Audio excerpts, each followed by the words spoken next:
En esta clase de inglés vamos a trabajar con todas las preposiciones de este idioma. Como pueden ver, en inglés existen más preposiciones que las que tenemos nosotros en español. Otra cosa que debes de saber es que las preposiciones van a agregar diferentes matices a lo que tú quieres decir. Es por ello que esta clase es muy importante que la veas desde el principio hasta el final. Vamos a estar viendo los 10 usos más esenciales de este tipo de categorías gramaticales. Vamos a empezar con la estructura número 1 que lleva una preposición.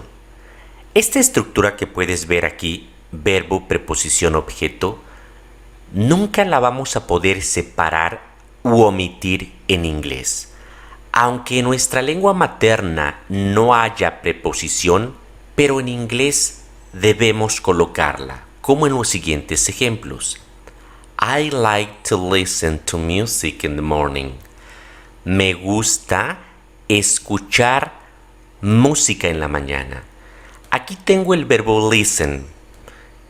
En español no utilicé ninguna preposición, sin embargo, en inglés a fuerza debemos utilizar esta preposición que estoy encerrando, la preposición to. Siempre de que esté un objeto, que en este caso es música, debemos colocar esta preposición. Lo mismo en el siguiente ejemplo, look at. El verbo look siempre va a ir acompañado de la preposición at si después está un objeto, como en este ejemplo. Calm down and look at me. Cálmate y mírame. Otra vez, en español no utilizamos preposición, pero en inglés debemos utilizar esta preposición. Igual con el siguiente verbo, wait for, que significa esperar. En español, cuando utilizamos este verbo, no utilizamos también ninguna preposición, simplemente decimos espérame. En inglés, como estás mencionando el objeto, que es esta estructura que te estoy poniendo aquí arriba, a fuerza debes utilizar también la preposición que va con el verbo wait. Wait for me. Igual en los siguientes ejemplos. The success of the project depends on our teamwork. El éxito de nuestro proyecto depende de nuestro trabajo en equipo. Otra vez aquí estoy utilizando una preposición. ¿Por qué? Porque después hay un objeto.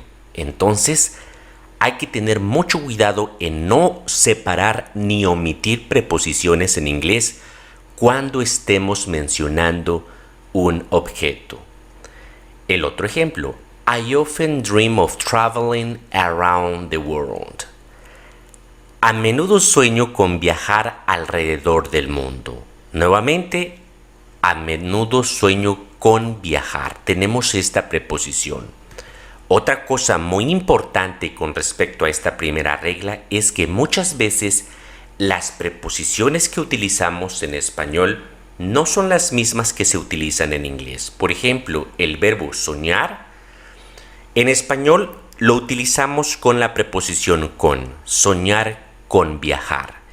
En inglés la que se utiliza con este verbo es la preposición of, esta que está aquí. Entonces hay que tener mucho cuidado con ello porque muchas preposiciones no coinciden de manera literal con nuestra lengua materna. Esta primera regla de las preposiciones que te acabo de mencionar va a aplicar siempre y cuando esté la estructura que te mencioné. Verbo, preposición, objeto. Si no se menciona el objeto, entonces no es necesario colocar la preposición, pero si vas a mencionar el objeto, debes colocar la preposición. Te preguntarás, ¿qué es el objeto? El objeto es sobre qué o sobre quién recae la acción del verbo. Si yo digo, a mí me gusta, no tiene sentido lo que yo digo, ¿ok? A fuerza debo mencionar el objeto, ¿sí? ¿Qué es lo que me gusta? A mí me gusta la música, entonces la música es el objeto. Si mencionas el objeto, a fuerza debes utilizar la preposición que vaya con ese verbo. Pon mucha atención a estos ejemplos. I don't know where to go. No sé a dónde ir. Como puedes ver, no estoy mencionando el objeto, simplemente me quedo hasta el verbo ir. I don't know where to go. Por lo tanto, si no menciono el objeto, no debo colocar aquí la preposición to, ¿sí? No la coloco. Igual en el siguiente ejemplo. The meeting will have to wait. La reunión tendrá que esperar. ¿Esperar a quién? También no hay objeto. Por eso es que ya no coloco la preposición for. ¿Ok? Sin embargo, si voy a mencionar el objeto, como en estos ejemplos, ahí sí debo utilizar la preposición que vaya con ese verbo. Por ejemplo, she enjoys listening to music. Ella disfruta escuchar música. Este es el objeto, por lo tanto, debo colocar esta preposición. They are waiting for you. Ellos te están esperando. Otra vez, aquí está el objeto. ¿A quién están esperando? A ti. Por lo tanto, debo colocar también la preposición que vaya con ese verbo. En inglés, cuando hablamos de verbos seguido de una preposición, existen tres casos. El primero es este. Cuando la preposición de una u otra forma coincide un poco con la preposición que utilizamos en español. Por ejemplo, believe in, creer en. Complain about, quejarse acerca de algo. Concentrate on, concentrarse en. Como puedes ver, todos los demás, sus preposiciones coinciden de una u otra manera con las que nosotros utilizamos en español. Pero existe otro segundo grupo de verbos que utiliza una preposición completamente distinta a la que nosotros utilizamos en español, como estos ejemplos. Este sería el segundo caso, este que estoy subrayando. Apologize to. En español utilizamos disculparse con. Ellos utilizan la preposición to. Care about, consist of, depend on, dream of, dream about, think about, think of, compare to. Como puedes ver con las traducciones, las preposiciones que utilizamos en español no coinciden con las que se utilizan en inglés. Es por ello que a este tipo de verbos es a quienes les debes prestar mucha más atención. ¿Ok?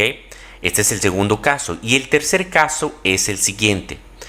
Aquellos verbos que en inglés utilizan una preposición, pero nosotros en español no los utilizamos con preposiciones. Por ejemplo, nosotros simplemente decimos solicitar o buscar información, pagar la cuenta, ¿sí?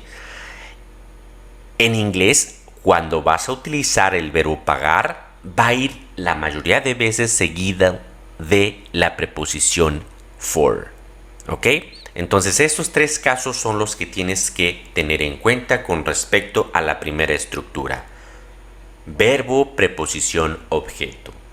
Pasemos ahora a la regla número 2 con respecto a las preposiciones. Esta es muy sencilla y es la siguiente. Cada que en inglés utilices una preposición, si después de esa preposición vas a mencionar o utilizar un verbo, ese verbo lo debes colocar con ing, así como en estos ejemplos. Thank you for coming. Gracias por venir.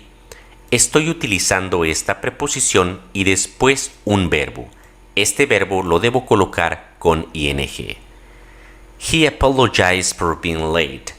Él se disculpó por llegar tarde. Nuevamente, preposición, el verbo que sigue lo colocamos con ing.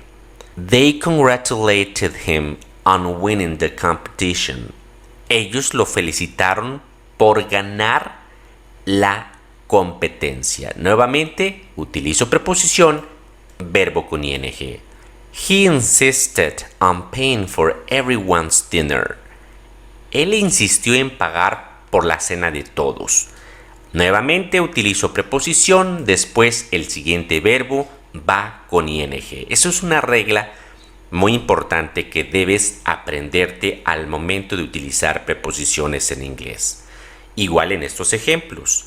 En todos estos ejemplos, después de una preposición, si sigue un verbo, ese verbo va con terminación ing. She's interested in learning how to play the guitar. I'm sorry for interrupting your conversation. She's afraid of flying in airplanes. He's tired of working long hours.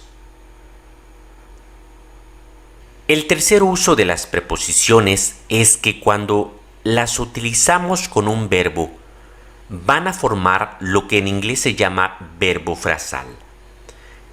El verbo frasal no es otra cosa más que la unión de un verbo con una preposición y juntos modifican o cambian su significado, pero la mayoría de las veces conservan una parte tanto del verbo como de la preposición.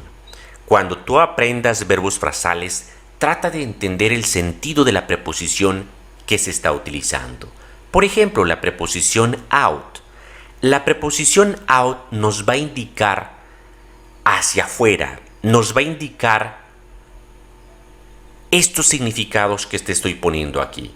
Si prestas atención a estos verbos frasales que se forman con la preposición out, vas a darte cuenta que conservan mucho tanto el significado del verbo como el de la preposición. Y de esta manera va a ser mucho más fácil para ti aprenderte y dominar los verbos frasales. Simplemente, por ponerte un ejemplo, find significa encontrar, out, encontrar afuera. ¿Cómo le vamos a llamar a este verbo frasal? Investigar, ¿ok? Igual, leave significa dejar, out, afuera. Entonces, dejar afuera es lo mismo que decir omitir. Si haces este tipo de relaciones, te va a ser muy sencillo aprenderte estos verbos frasales que se forman con preposiciones y verbos. El cuarto uso también de las preposiciones es el siguiente. No van a tener un significado específico. La única función que van a hacer es de dar énfasis al verbo.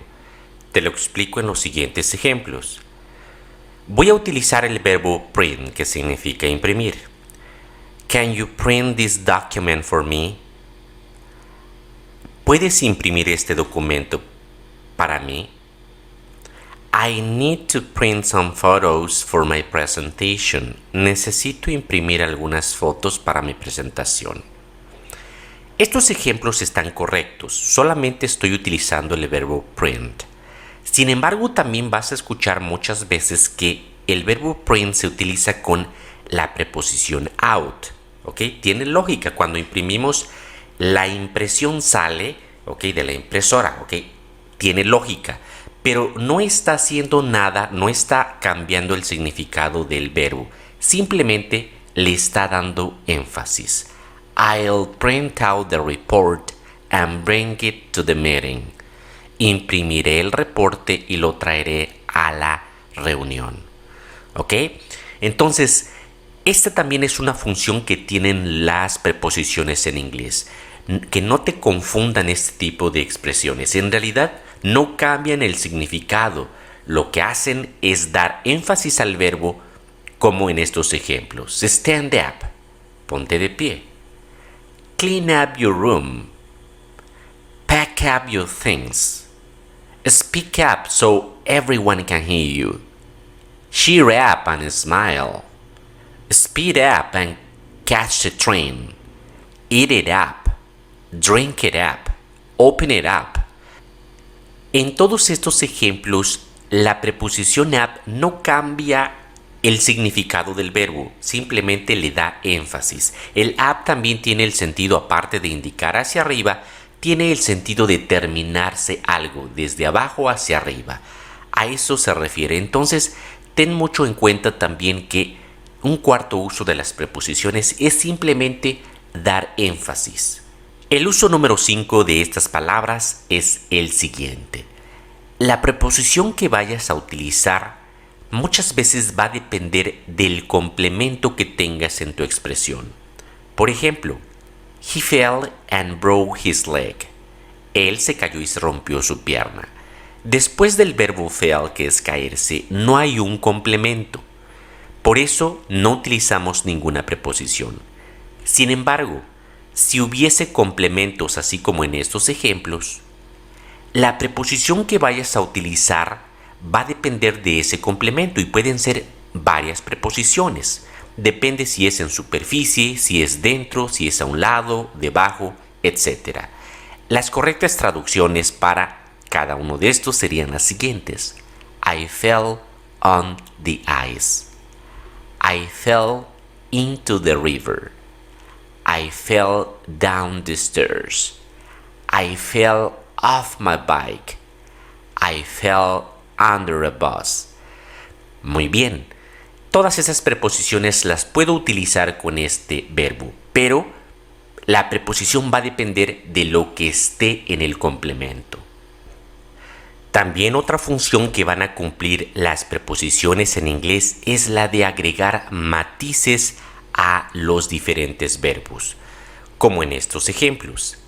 The bag broke and the apples fell out. La bolsa se rompió y se cayeron las manzanas. ¿Cuál es el matiz que está agregando la preposición out? Bueno, está agregando el siguiente matiz. En realidad, las manzanas no se cayeron de manera vertical, simplemente se cayeron, pero se salieron de la bolsa, ¿ok? En cambio, en el siguiente ejemplo, the boy fell down the stairs. El down aquí está dándonos la idea que la caída fue vertical, ¿sale? Entonces, estos son los matices que agregan las preposiciones a los verbos. Y de igual manera, los verbos pueden agregar matices como en estos ejemplos. He stepped out of the meeting. Él se salió de la reunión, así podríamos decir. Pero el step te indica paso, ¿ok? Entonces ahí te está indicando una forma en que se salió de la reunión. Igual el siguiente. She ran out of the room. Igual lo mismo. Ella se salió, pero corriendo de la habitación. O she walked out of the room. The cat jumped out of the box. En todos estos, la unión de la preposición con el verbo va agregando matices. La séptima función de estas categorías gramaticales es que van a formar palabras compuestas en inglés, como estos ejemplos. Over, la preposición over, cuando la ponemos con un verbo, lo que va a hacer nos va a dar la idea de hacer algo de más. Overcome, superar. Overthink, pensar de más, sobreanalizar. Overdo, overreact, oversleep, overextend, overestimate. En los siguientes ejemplos, la palabra under nos va a dar la idea de hacer algo por debajo de lo esperado. Underestimate, undermine, underpay, underperform, undercharge, undervalue. Algo que tienes que considerar es lo siguiente. Cuando una preposición se une con un sustantivo o un verbo para formar una palabra compuesta, debes de respetar la pronunciación de esa preposición, ¿ok? Entonces, aquí es como si pronunciaras dos palabras por separado. Overcome, overcome.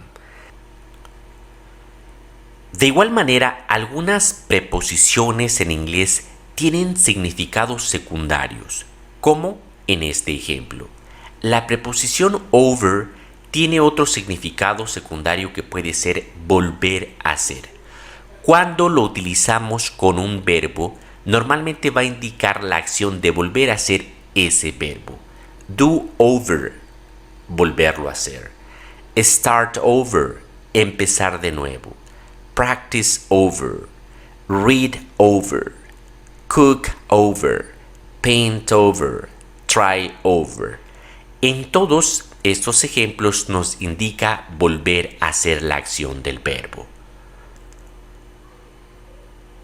Muy bien, es momento ahora de pasar al octavo uso de las preposiciones en inglés. Y dice así: en preguntas directas, la preposición se va a colocar en inglés al final de la pregunta. Todo lo contrario a lo que hacemos nosotros en español.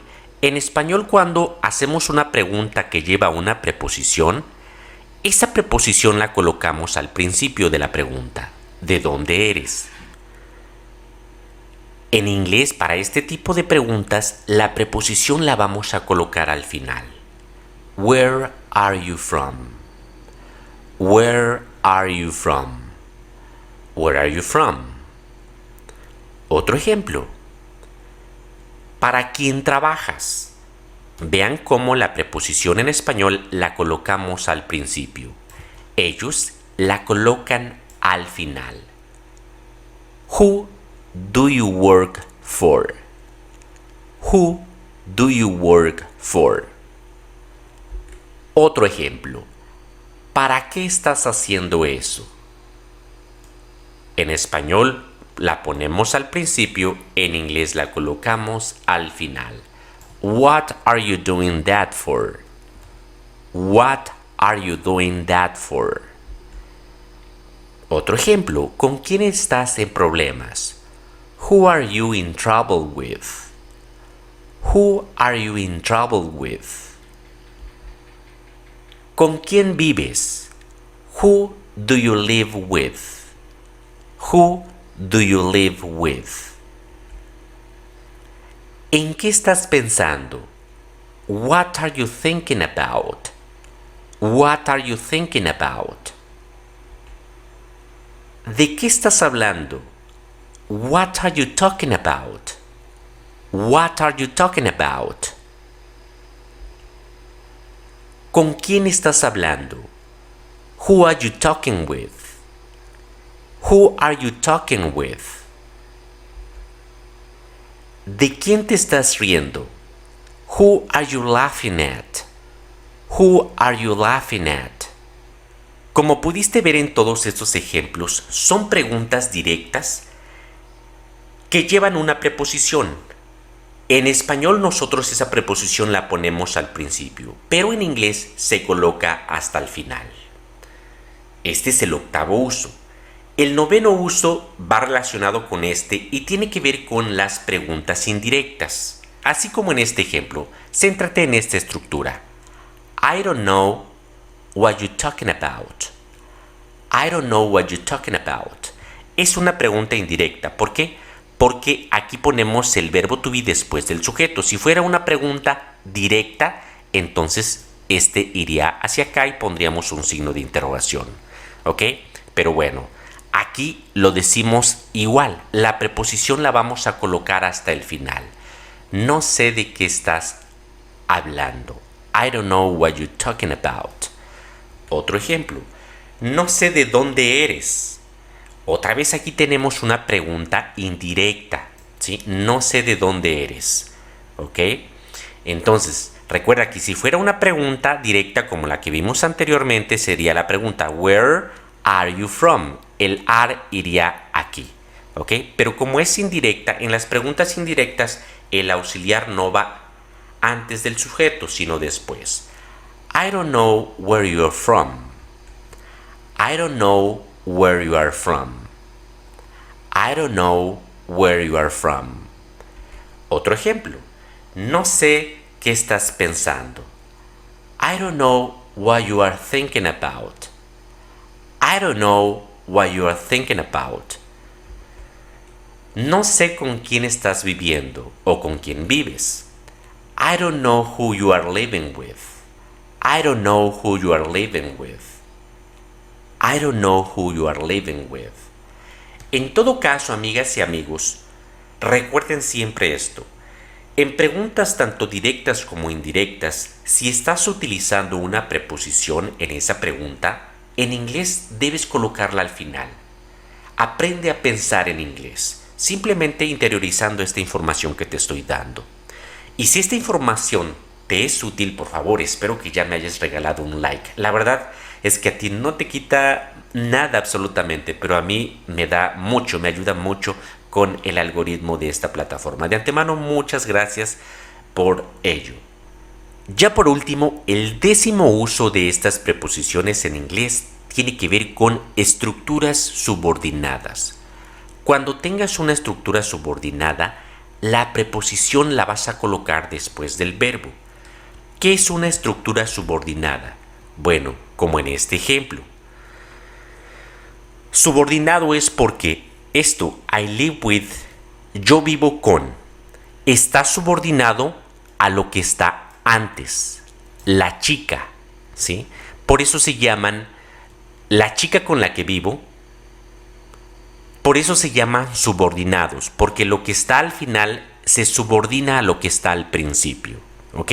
En pocas palabras, para que este término no te cause complejidad, te lo voy a decir de la siguiente manera. Cada que tú vayas a utilizar o quieras decir con la que, con el que, con quién, esto no lo vayas a decir de manera literal. Cuando veas esto significa que es una oración subordinada. Entonces, ¿cómo vas a formarla? Bueno, no vas a hacer otra cosa más que utilizar nada más, identificar cuál es la preposición, que en este caso es con, y colocarla después del verbo, así como en estos ejemplos. The girl I live with. The girl I live with. The girl I live with. The guy I work with. The boy I study with. No te preocupes cómo poner la que, cómo poner el qué, cómo poner quién.